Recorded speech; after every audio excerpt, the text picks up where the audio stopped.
What's going on, everybody? Welcome back into DLF. Today, we are talking 5 moves to make heading into week 10 of the NFL season. We have 5 weeks left in the regular season for fantasy. So, be honest. Are you contending? Are you what people call a pretender? A team with a good record, but a crappy roster?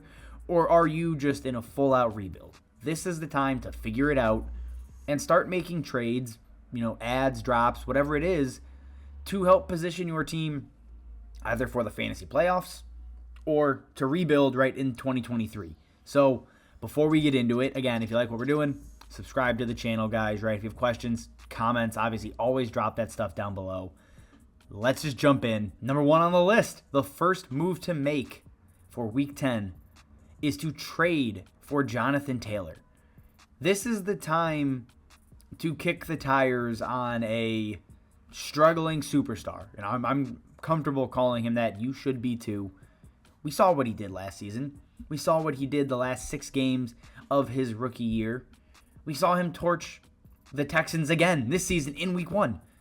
Jonathan Taylor is a superstar running back. He is hyper talented. Doesn't look like it right now because 1, he's been injured, right? He's been banged up all season, basically since week 1 and 2. And 2, Frank Reich is gone. The offensive line is hurt. They benched Matt Ryan. Sam Ehlinger is the current starting quarterback.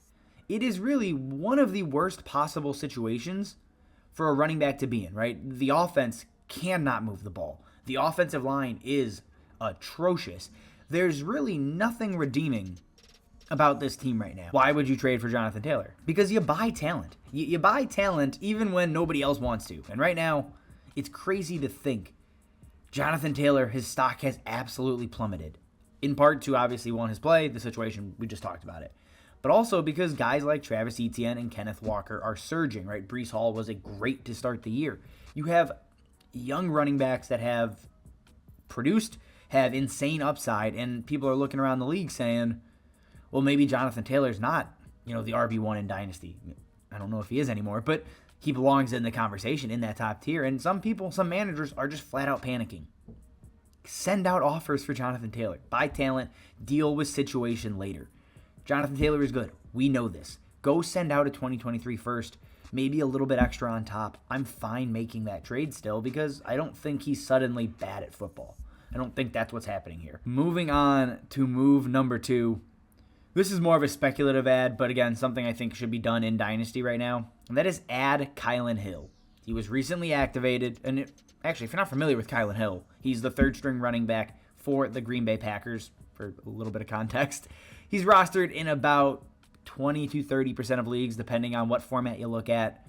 He was recently activated off of PUP. And most importantly, Aaron Jones left week 9 with an ankle injury. He left in a boot. Did not return to the game, obviously. And while x-rays were negative, so it doesn't seem like there's long-term damage here, these things can linger. So I'm now looking at a team with potentially A.J. Dillon and Kylin Hill as the running backs for week 10, maybe week 11, depending on if Aaron Jones misses any time at all.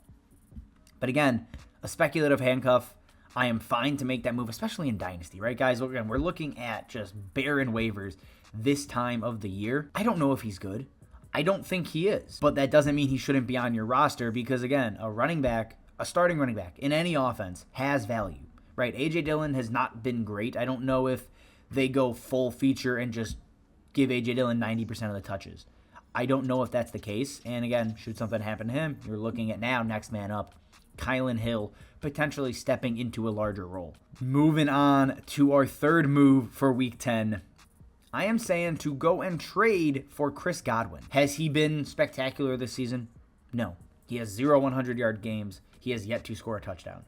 But what he's still doing is seeing a ton of targets. And that, for me, is enough to continue to buy up Chris Godwin anywhere I can.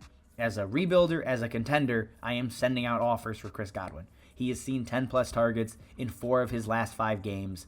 He is being used heavily. He's an extension of the run game here, which is a part of the reason, right? He hasn't hit that 100-yard mark. But there's only so many times you can see this type of volume and not have big games, right? Again, Him and Deontay Johnson, they are the poster child right now for 10-plus targets and mediocre games. Even if it doesn't pan out this season, and Tom Brady retires and moves on, Chris Godwin is still a very good wide receiver. He's 26 years old, in his prime. He'll be a full year removed from the ACL tear, and he should just automatically see an uptick in play, in production, by nature of being more healthy next season, even with the quarterback position in limbo.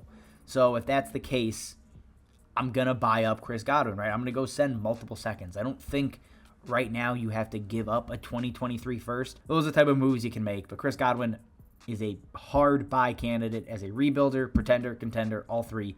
Get him on your roster. Moving on, our fourth move to make in Week 10. It is sell Cordarelle Patterson if you are not contending. I think that should be obvious, right? He's over 30 years old. He is a running back. He's running out of time. That's just what it comes down to, right? It's not that he's not producing, because he is, and we'll touch on that in a second. He's old, and he's a running back. If you're rebuilding, why do you have him on your roster? What you can get for him is going to vary by league. Some teams, some leagues they like to go all in, right? They like to give up second-round picks for running backs. Others, you might get a third-rounder, maybe a future second or a future third. Here's the thing, right? If you're rebuilding, you cannot leave Cordarelle Patterson on your roster, because he could up and retire at the end of the season. He could just not be a starter anymore. You have to move him. Take literally whatever you can get. Ideally, right, you're getting a 2023 second. That should be what your aim is for. That is the peak of compensation, probably. The reason people should be buying Cordarelle Patterson if you're a contender, this is the flip side of it. He is a high-end running back too. There is no doubt about that. The Falcons love to run the ball. They need to run the ball to be successful, and we've seen that with Cordarelle Patterson. Last week, he played 39% of snaps as they were easing him back in. He had 14 touches and 2 touchdowns. He's an RB1 yet again. He's played 4 games this year where he did not leave early, right? Just the one injury week. He has 3 RB1 finishes. Now, I'm not going to say he's putting up 1 or 2 touchdowns every week. That's insane. That's why I'm not ranking him as an RB1 this season, or for the rest of the season. But he's a high-end RB2. Contenders, you should be going after him because, again, if all it's going to cost you is a 2023 second to get borderline elite production at the running back position, you make that deal, because running back's a freaking landmine. It's disastrous. Scoop up as much talent as you can, especially when it comes that cheap. So again, I think that is a good middle ground. Again, nobody should be paying a first. Don't do that. Absolutely not. And don't expect one back, because that's a dumb trade. So that's where we're at with Cordarelle Patterson. Our last move to make for Week 10, it is sell Raheem Mostert. Now, obviously, Jeff Wilson was brought in. Chase Edmonds was shipped out. And I don't think I expected it to happen this quickly. But Jeff Wilson already outsnapped and outproduced Raheem Mostert. It happened immediately. And in theory, in hindsight, that does make sense. He knows this entire offense, and I think he's better than Raheem Mostert at this point in their careers. But Raheem Mostert now has the lowest snap share, lowest snap percentage he has seen since Week 1. His lowest total touches since Week 2, and that is with Jeff Wilson being there for like 4 days. It's going to get worse, maybe marginally, but the days of Raheem Mostert, and it was a good stretch here, but the day of Raheem Mostert being, a top 15, top 20 running back, I think that's gone. I really do. I mean, it's not even like this was a negative game script. The Dolphins basically led the entire way. And should they have been trailing, Jeff Wilson saw more targets. He was used more in the pass game. So I think that type of game script could be bad for him as well.